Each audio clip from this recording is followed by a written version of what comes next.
Hola, mi nombre es Adolfo Baruch y quiero mostrarte unas dunas que están increíbles a tan solo 30 minutos de la ciudad de La Paz, Baja California Sur.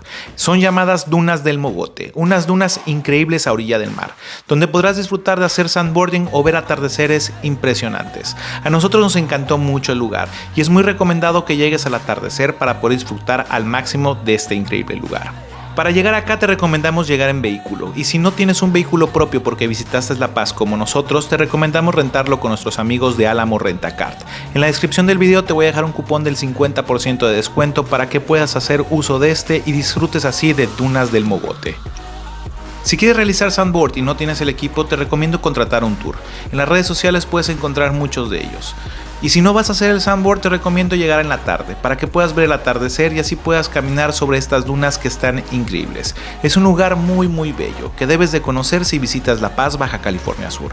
Recuerda conocer todos los lugares increíbles que cuenta México con nosotros. Suscríbete a nuestro canal de YouTube y está al pendiente de todos los lugares maravillosos que te vamos a presentar.